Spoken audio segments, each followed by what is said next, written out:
Καλώς ήρθατε στο Στρατιωτικό Πολεμικό Μουσείο 1912-1913. Βρισκόμαστε 29 χιλιόμετρα νότια της πόλης των Ιωαννίνων, στα σύνορα με τον νομό Πρεβέζης. Το παρόν κτίριο αποτέλεσε τους πρώτους μήνες του 1913 το προκεχωρημένο στρατηγείο της στρατιάς Υπήρου σε μία από τις αποφασιστικότερες συγκρούσεις της ελληνοτουρκικής σύραξης του Πρώτου Βαλκανικού Πολέμου, τη μάχη του Μπυζαντίου. Πρώτης επιτάξεώς του από τον ελληνικό στρατό, το κτίριο λειτουργούσε ως πανδοχείο ή αλλιώς χάνη και ήταν ιδιοκτησία ενός Οθωμανού της εποχής, ονόματι Εμίν Αγά.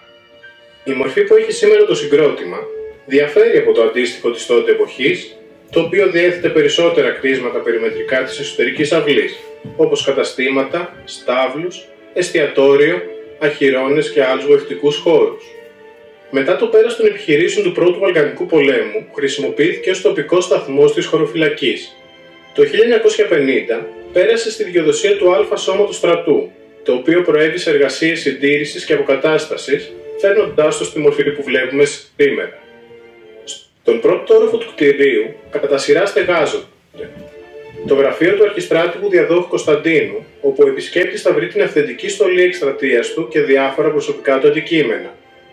Η αίθουσα συσκέψεων, στην οποία εκτίθεται φωτογραφικό υλικό με τα ιστορικά γεγονότα και τις σημαντικότερες προσωπικότητες του 1913, δείγματα από τον οπλισμό της εποχής, καθώς και διάφορα μετάλλια του ελληνικού και οθωμανικού στρατού.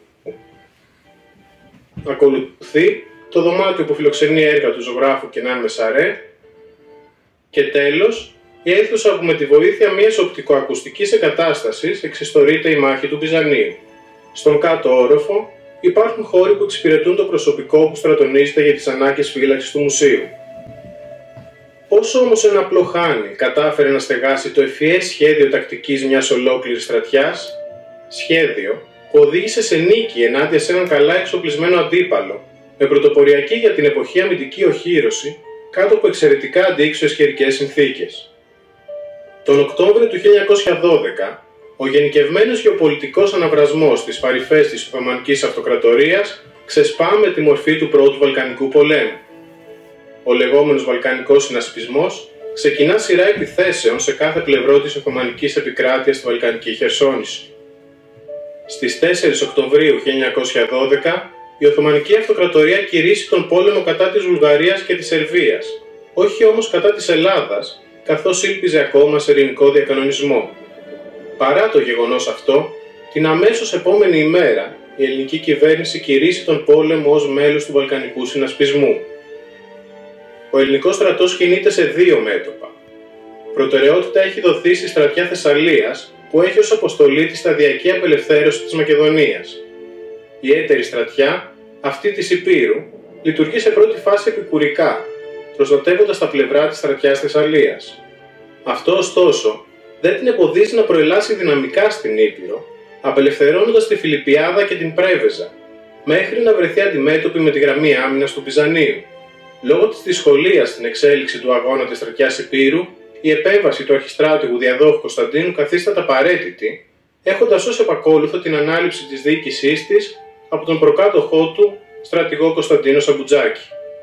Την 10η Ιανουαρίου του 1913, ο διάδοχος και μετέπειτα βασιλιάς Κωνσταντίνος καταφθάνει στη Φιλιππιάδα μαζί με το επιτελείο του, το οποίο απαρτίζεται μεταξύ άλλων από τους λοχαγούς Μεταξά και Παπακοσταντίνου, τον αντισταγματάρχη Δούσμανη και τον υποστράτηγο Δαγκλή.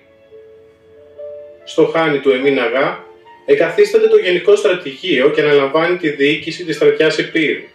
Η επιχείρηση απελευθέρωσης των Ιωαννίνων καθίσταται δυσχερής, λόγω της ισχυρής φρουράς που διέθετε ο Εσάτ Πασάς, της καλής οργάνωσης του φρουριακού συγκροτήματος της πόλης των Ιωαννίνων, της γεωμορφολογίας της περιοχής και κυρίως της ύπαρξης του ορεινού όγκου του Μπυζανίου, ο οποίος ήταν αμυντικά οργανωμένος από μόνιμα πυροβολία κατασκευασμένα από Γερμανούς ειδικούς.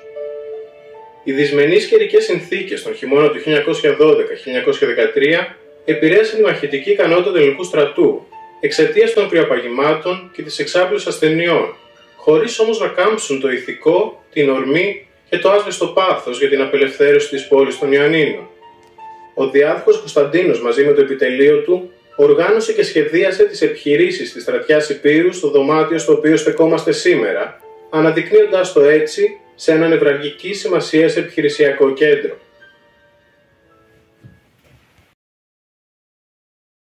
Έχοντας τη φαρέτρα του επιμονή και αγωνιστικότητα, αποτελούσε πρότυπο για τους υφιστάμενούς του και τους οθούσε να ρηχτούν με αυταπάρνηση στη μάχη και στο θάνατο.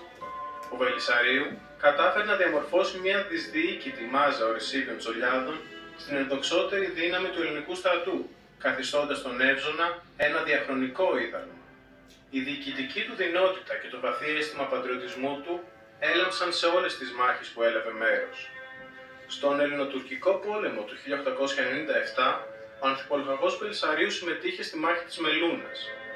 Ακόμα και όταν ο αγώνας είχε πλέον χαθεί, εκείνος με περίσσιο ψυχικό σθένος έμεινε στη θέση του μέχρι το τέλος και μόνο αφού του έλαβε ειδική εντολή από τον διοικητή του υποχώρησε από το πεδίο της μάχης.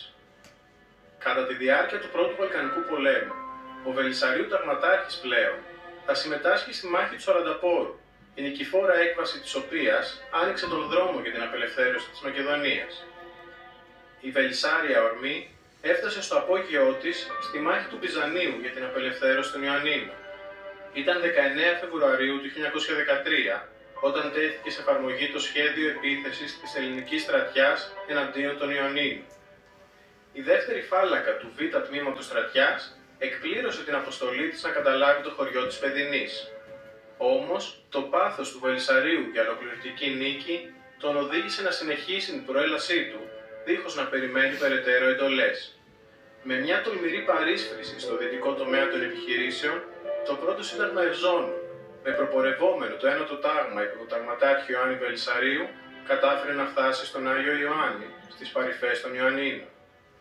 Η είδηση ότι ο ελληνικός στρατός έφτασε έξω από τα Ιωάννινα δημιούργησε πανικό στη διοίκηση των Τούρκων, ενώ χάρη στην ευρηματικότητα των Ευζώνων που κατέστρεψαν τα τηλεφωνικά δίκτυα, διεκόπη η επικοινωνία μεταξύ της τουρκικής διοίκησης και των οχυρών της.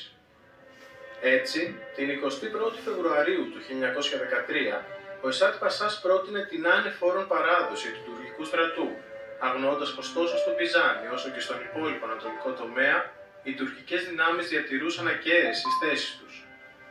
Το τέχνασμα του Βελισσαρίου χάρισε μια λαμπρή νίκη στον ελληνικό στρατό και ελευθερία στην πόλη των Ιωαννίνων.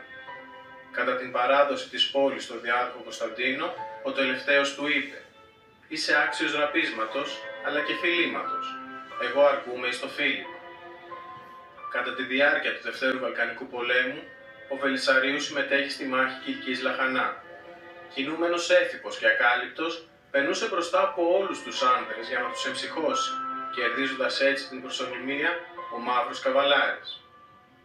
Στις 12 Ιουλίου 1913, η Τετάρτη Μεραρχία συμμετέχει στη μάχη της Κρέσινας, με τον Βελισσαρίου και το ένατο τάγμα Ευζώνο σε ρόλο εμπροστοφυλακής. Κατά τη διάρκεια της αιματηρής μάχης για την κατάληψη του υψώματος 1378, ο Βελισσαρίου, αφού πολέμησε με πέτρες λόγω της έλλειψης πυρομαχικών, σηκώθηκε όρθιος και κραδένοντας το περίστροφό του φώναξε «Όποιος θέλει τη νίκη ή αλλιώς το θάνατο, ας με ακολουθήσει». Και πρώτος ρίχτηκε στη μάχη με την ακολουθία των πιστών του Ευζώνων. Στιγμές που να την κρίσει μία ακόμα ένδοξη νίκη για τον ελληνικό στρατό, ο γενναίος ταγματάρχης έπεσε στο πεδίο της μάχης. Η πτώση ηρωική, όπως άλλωστε αρμόζει σε έναν ήρωα. Όταν ο βασιλιάς Κωνσταντίνος πληροφορήθηκε τον θάνατό του, λέγεται πως είπε «Ήταν επόμενο, τέτοιοι ήρωες δεν ζουν πολύ, χαίρε ήρωα των ηρώων».